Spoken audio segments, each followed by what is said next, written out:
Hello everyone, my name's Jim Slagle. I'm the North America Sales Manager for TRBOnet, and I'm going to be going over TRBOnet Plus, dispatch and tracking software for professionals. I like to start off by showing the slide I'm showing right now because this is what the dispatch position could look like. You can have multiple screens, even more than 3 if you want. And you can have different things on each screen. Like on the slide, it shows a GPS positioning on one, your radio interface on another, and the event log in another. That could very easily be other things. You could have job ticketing on one of them. You could have an indoor tracking map on one of them, or multiple maps if you have different areas of the town you want to look at the same time. Each dispatcher can set up their position to whatever's comfortable for them. And it's very configurable.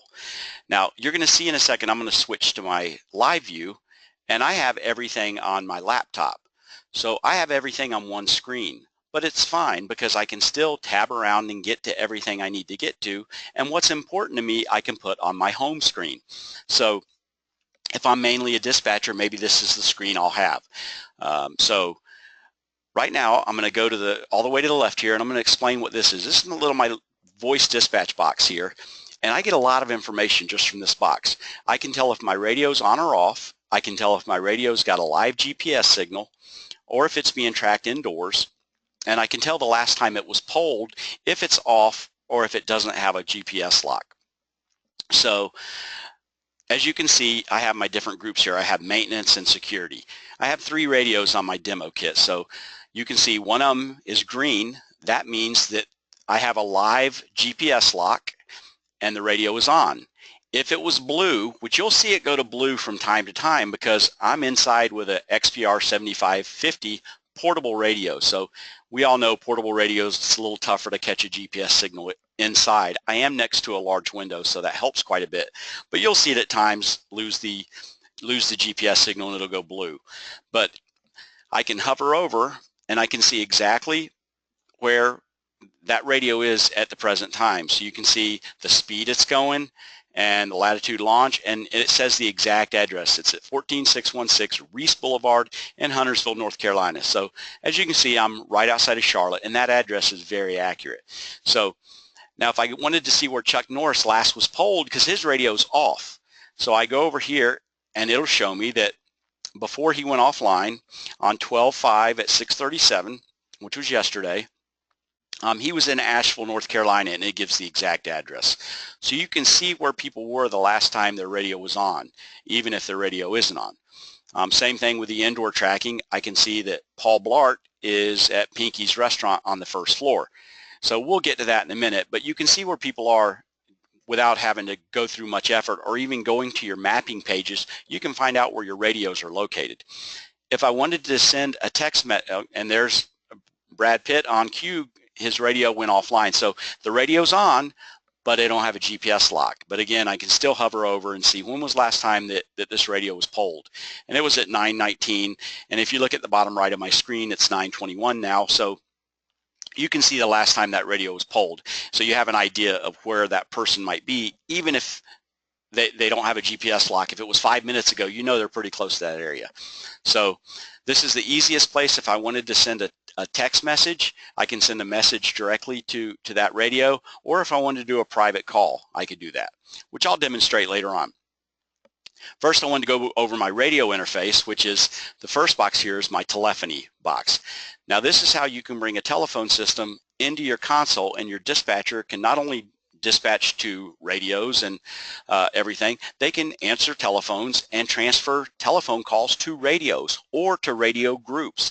So if somebody were to call in, that call could be transferred to security, and everybody in security would hear that call, or they could just transfer it to Paul, and Paul Blart would be the only one that would hear that call. So everything's recorded that happens on our system. I'll be showing you that later, so including telephone calls. Now that is one thing you can disable, because in some states it's illegal to record telephone calls. The next box is our intercom. This is how dispatchers talk to each other if you have more than one dispatcher. So as you can see right now, it has all call. So if you had 10 dispatchers, when they push their push to talk, it would be talking to all 10 of the dispatchers, and they could chat with each other if they wanted to.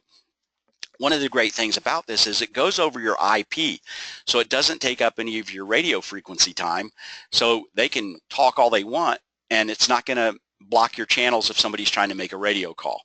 And again, everything's recorded, so all their calls will be recorded.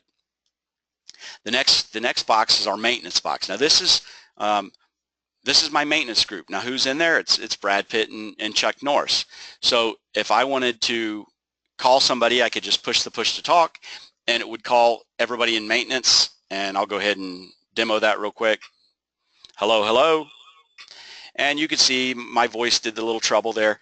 So when you make a call, it goes through to everybody in maintenance. Now, if this radio, Brad Pitt's radio, were to call in to the dispatcher, let's see what would happen. Hello, hello, hello. So as you can see, it brings up a picture of Brad Pitt as well as the name there, so you know exactly where that call's coming from. And that's kind of fun to do in the demo and everything, but that can come in really handy, because if you're having to send somebody to somebody's house and they want to know what's that person look like that's going to be coming to my house, then you could actually give a description and say, I think you're going to be happy with who shows up at the door, ma'am. So he'll be there in a little bit. So that there's some method to the madness as well.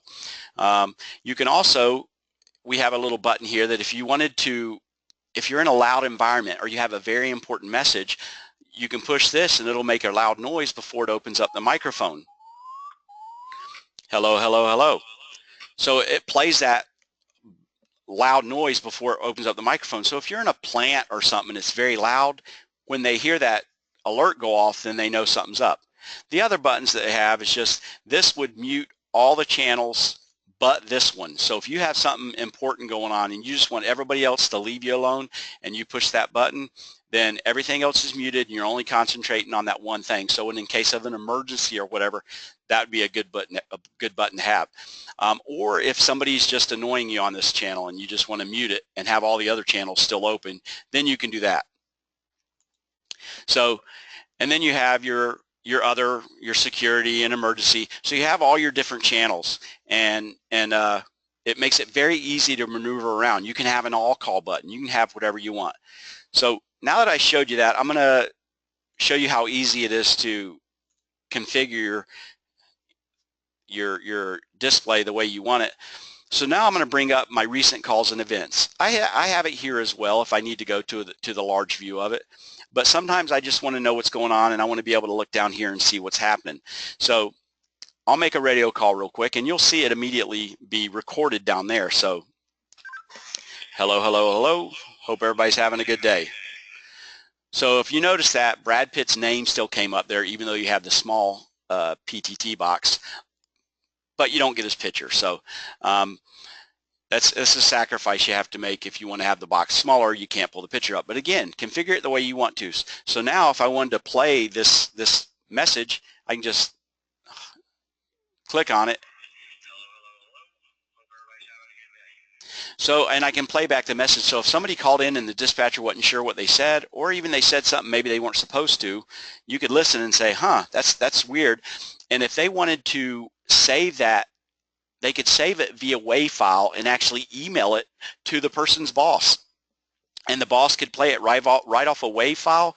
They could play it right in their email.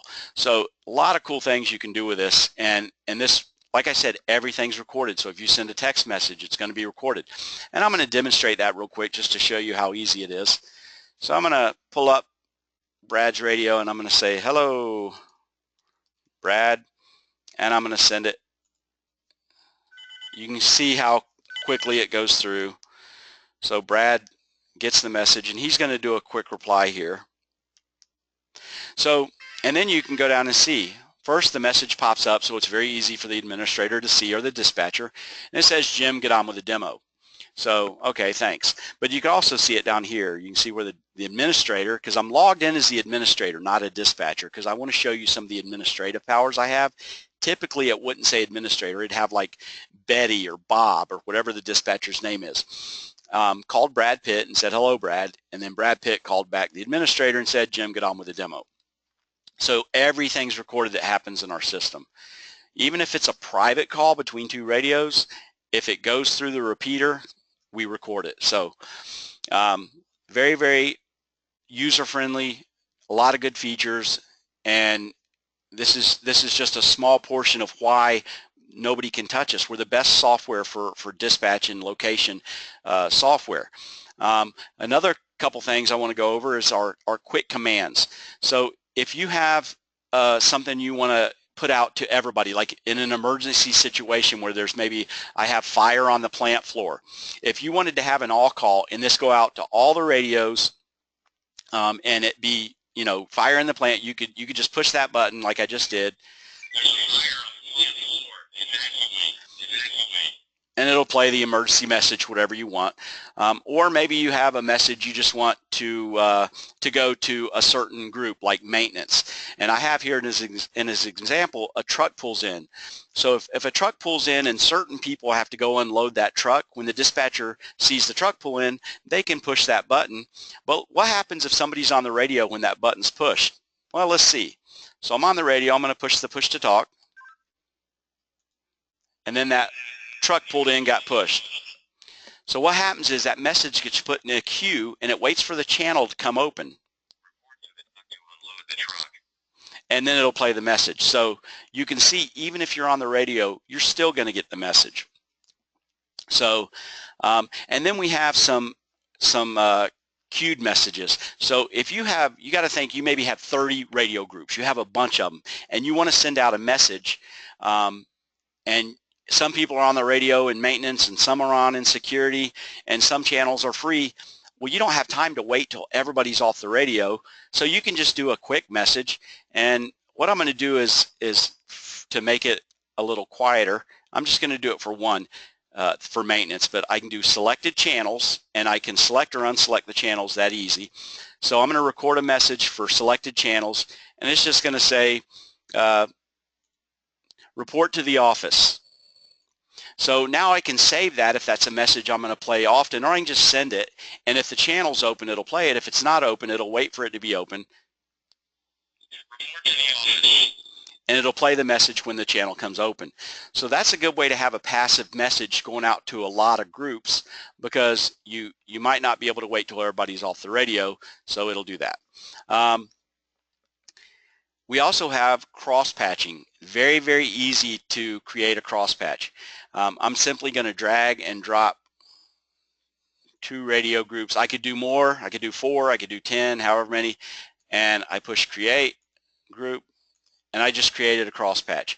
So with that, everybody in security is going to be able to talk to everybody in maintenance.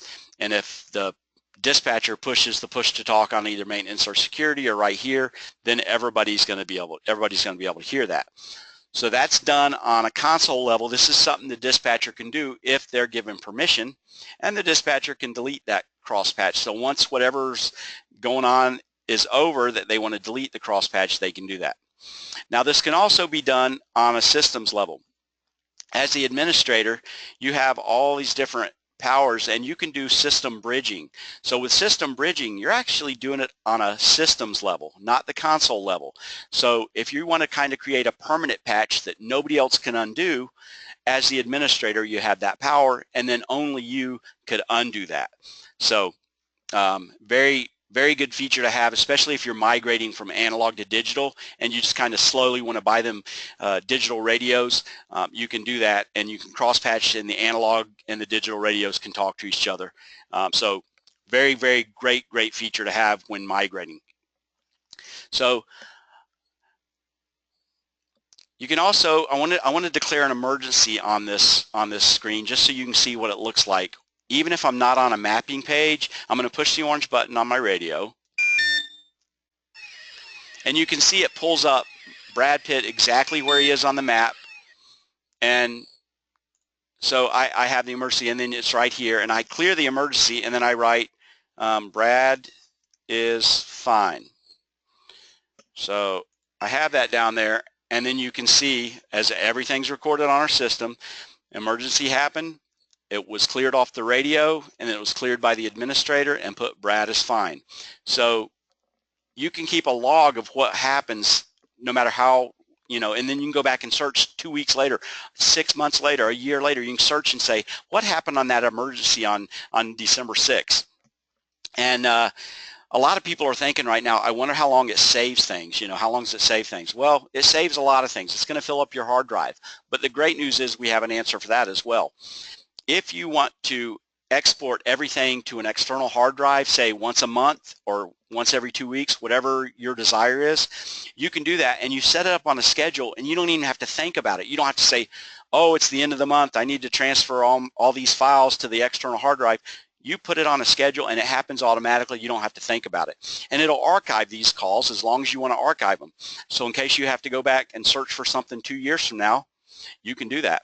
You can also have it dump everything at the end of the month. Most companies don't do that, but if they want to, they can just say at the end of the month or every 6 months, whatever they want. It's their choice. Dump all the calls. If you do that, you won't be able to search through anything though. So that's your radio interface, and that's some of the great features about it. And there's a lot of things that I didn't even show you that are really great also, but for time restraints I can't get into everything. But I appreciate your time, and next I'm going to go on to location tracking in our next video.